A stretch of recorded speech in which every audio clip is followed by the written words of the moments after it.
Didn't you hear a man is moving back to Colorado? It's 2013 and the end of my life. Freshman years. Hello everyone, let me introduce myself. My name is Exlinda S. Putri from 11 TKC1, absenteed number 10. Today I will present the result of group work which support material about ILO. Hello everyone, let me introduce myself. My name is Farid Gali Mustafa from 11 TKC1, absent number 11. Today I will present the result of group work which broke material about ILO. Hello everyone, let me introduce myself. My name is Hazel Zakif Ariski from 11 TKC1, absent number 14. Today, I will present the result of our group work about ILO. Hello everyone, let me introduce myself. My name is Namira Davina Rizky Kafumalia from 11 TKG1, absent number 24. Today I will present the result of group work which broke material about ILO. Hello everyone, let me introduce myself. My name is Naura Risma Ulifa from 11 TKG1, absent number 25. Today I will present the result of group work which brought material about ILO. Hi everyone, let me introduce myself. My name is Samara Zanifa Yuma. You can call me Ara and I'm from 11 TKG1, absented number 34. Today I will present you the result of the work group which broke material about International Labour Organization. Hope you enjoy the video guys. Thank you. Tahukah kalian apa makna hubungan internasional?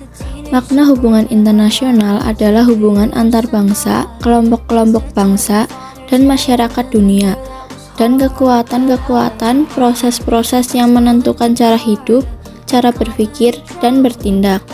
Hubungan internasional selalu berkaitan dengan segala bentuk interaksi di antara masyarakat-masyarakat negara, baik itu yang dilakukan oleh pemerintah maupun oleh negara-negara. Pentingnya hubungan internasional bagi Indonesia. Faktor internal. 1. Terdapat sebuah kepentingan nasional yang dimana tidak akan dapat dipenuhi apabila hanya mengandalkan dalam negeri. 2. Terdapat sebuah keinginan di dalam melakukan peningkatan terhadap segala macam bentuk kesejahteraan nasional. 3. Keinginan di dalam melakukan penjalinan terhadap hubungan politik dan juga mendapatkan berbagai macam bentuk dukungan dari negara luar. Faktor eksternal. Pertama, terdapat sebuah bentuk perbedaan dari kemampuan yang dimiliki dari ilmu pengetahuan yang ada dari berbagai macam bentuk bidang. Kedua, terdapat perbedaan terhadap keadaan seperti sebuah sumber daya alam iklim, hingga tenaga kerja, budaya, jumlah penduduk, serta budaya pada sebuah negara. Politik luar negeri Indonesia dalam menjalin hubungan internasional. Indonesia menerapkan politik luar negeri bebas aktif. Ada dua pengertian dari politik luar negeri bebas aktif, yaitu bebas dan aktif. Bebas berarti Indonesia memiliki kebebasan dalam menentukan pandangannya terhadap berbagai permasalahan internasional. Sedangkan aktif adalah Indonesia secara aktif memperjuangkan perdamaian dunia, memperjuangkan kebebasan, kemerdekaan, dan keadilan di seluruh dunia. Tentang politik luar negeri Indonesia tercantum dalam pembukaan Undang-Undang Dasar 1945 alinea keempat. Bagian tersebut menyebutkan bahwa ikut melaksanakan ketertiban dunia yang berdasarkan kemerdekaan, perdamaian abadi, dan keadilan sosial. Pernyataan tersebut menunjukkan bahwa Indonesia memiliki corak tersendiri dalam melaksanakan politik luar negerinya. Landasan hubungan internasional. 1. Landasan ideal. Landasan ideal merupakan suatu landasan yang menjadi ideologi suatu bangsa. Dalam hal ini, landasan ideal adalah Pancasila. Landasan ideal hubungan internasional Indonesia adalah Pancasila-sila kedua, yaitu kemanusiaan yang adil dan beradab, yang mengandung makna bahwa bangsa Indonesia menganggap dirinya sebagai bagian dari umat manusia di dunia. Oleh karena itu, bangsa Indonesia harus mengembangkan sikap hormat menghormati dan bekerja sama dengan bangsa lain, atau bekerja sama dengan sesama manusia. 2. Landasan konstitusional. Landasan konstitusional merupakan landasan yang berkaitan dengan segala ketentuan dan aturan tentang ketatanegaraan atau undang-undang dasar suatu negara.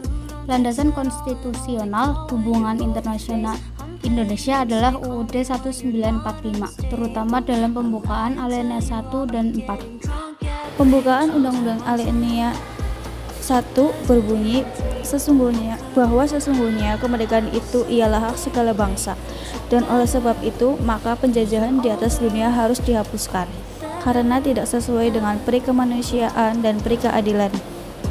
Pembukaan Undang-Undang Dasar 1945 alinea 4 berbunyi ikut melaksanakan ketertiban dunia yang berdasarkan kemerdekaan, perdamaian abadi, dan keadilan sosial.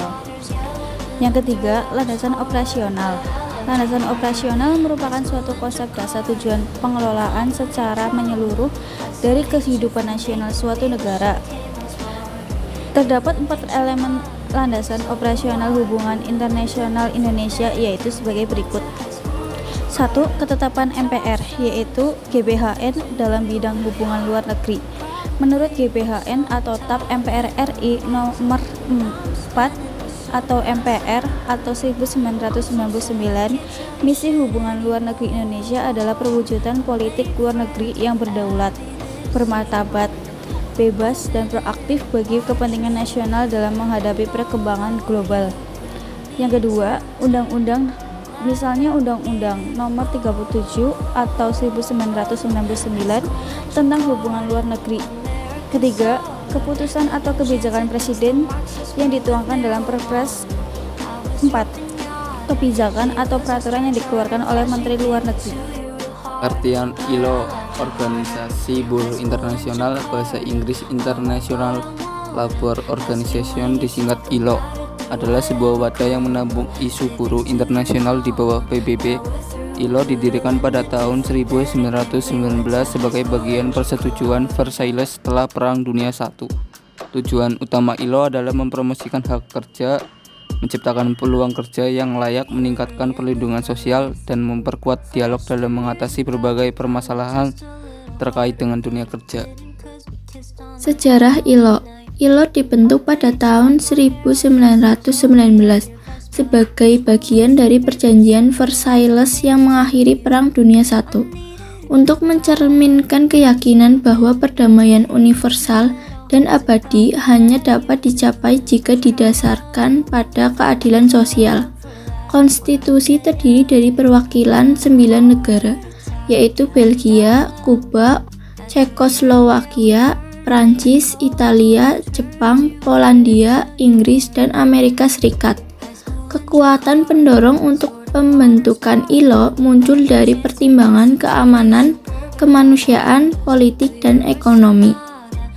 Peran bagi Indonesia. Pertama, tujuan ILO adalah mempromosikan hak-hak di tempat kerja, mendorong terciptanya peluang kerja yang layak, meningkatkan perlindungan sosial, serta memperkuat dialog untuk mengatasi permasalahan-permasalahan yang terkait dengan dunia kerja.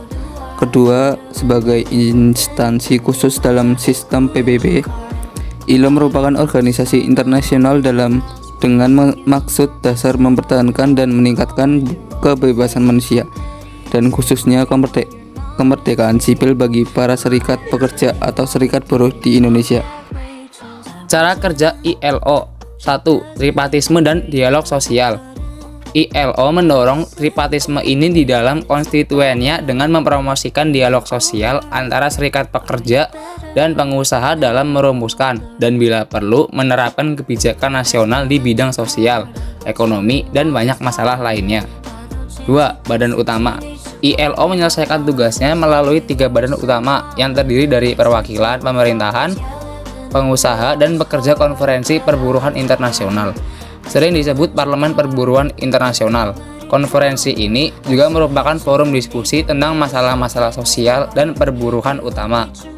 Ini mengambil keputusan tentang kebijakan ILO dan menetapkan program dan anggaran yang kemudian diserahkan kepada konferensi untuk diadopsi. Kantor Perburuhan Internasional adalah sekretariat tetap Organisasi Perburuhan Internasional. Cara kerja yang ketiga yaitu sistem pengawasan standar. ILO secara teratur memeriksa penerapan standar di negara anggota dan menunjukkan area di mana mereka dapat diterapkan dengan lebih baik. 4. Bermitra untuk perkembangan. Sejak awal 1950-an, ILO telah memberikan kerjasama teknis kepada negara-negara di semua benua dan di semua tahap pembangunan ekonomi.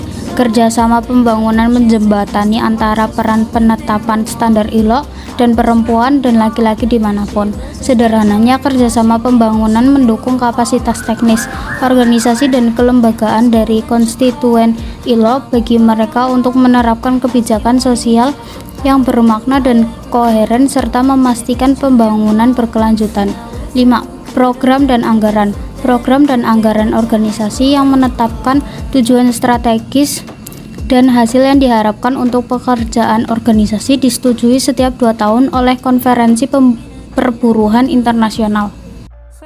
Menurut artikel www.suara.com, Indonesia membutuhkan dukungan dari ILO, khususnya untuk pengembangan tenaga kerja Indonesia yang berkelanjutan melalui bantuan teknis, keahlian, pelatihan, dan proyek yang lebih relevan dengan perencanaan strategis, kata Menteri Ketenagakerjaan Ida Fauziah saat melakukan pertemuan bilateral dengan Direktur Jenderal ILO, Gilbert Hongbou, di Jenewa, Swiss, Jumat waktu setempat.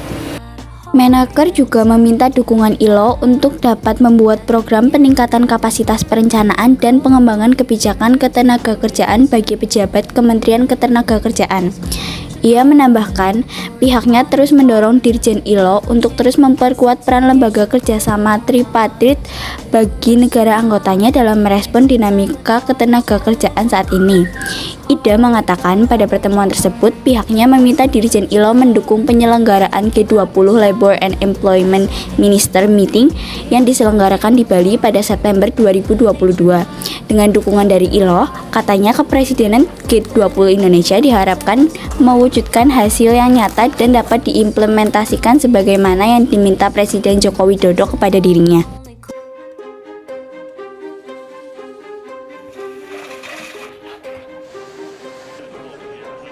Work. Whether you've got it, you need it, or you depend on others to have it, work is central to your well-being. Work gives our lives purpose, dignity. Work gives us our humanity. Some 200 million people need work. Millions more have work but live in poverty. Hundreds of millions lack the basic labour rights to give them a living that is healthy, safe, and secure. The International Labour Organization is the UN agency for the world of work. It was founded on the belief that social justice is essential to universal and lasting peace. The ILO promotes decent work for all, through an agenda that aims to give people a fair stake in their working lives and in society. The ILO was created in 1919 as part of the Treaty of Versailles that ended World War I, to ensure social justice for people at work. It became a specialised agency of the newly formed United Nations after the Second World War, and today has a membership of 187 countries that continues to grow. The ILO received the Nobel Peace Prize in 1969, and today is recognised as the world's authority on the world of work, its impact seen at key moments in history. Headquartered in Geneva, and with over 40 field offices around the globe, the ILO is unique amongst international organisations, where not only governments, but employers and workers as well have equal voices. They work together to create labour standards and policies that impact today's global economy. In 2008, the ILO adopted a declaration on social justice for a fair globalisation to respond to a world faced with economic crisis. It made decent work the core of ILO policy and put a decent work agenda into practice. The Decent Work Agenda has 4 strategic objectives: promote decent employment opportunities, enhance social protection, strengthen tripartism and social dialogue, guarantee fundamental principles and rights at work. Decent work is Goal 8 of the UN's 2030 Agenda for Sustainable Development and is an integral part of all 17 Sustainable Development Goals. The ILO's Decent Work Agenda is an essential contribution to peace and security, to sustainable economic growth and the dignity of men and women. globalization, disruptive technologies, rising inequality. The world of work is changing faster than ever before. The ILO brings nearly 100 years of knowledge, experience, and achievement as it considers the future of work. From the ILO, we come to this with a mandate, and our mandate in the end is to promote social justice in the world, and that's the best way to keep our world peaceful.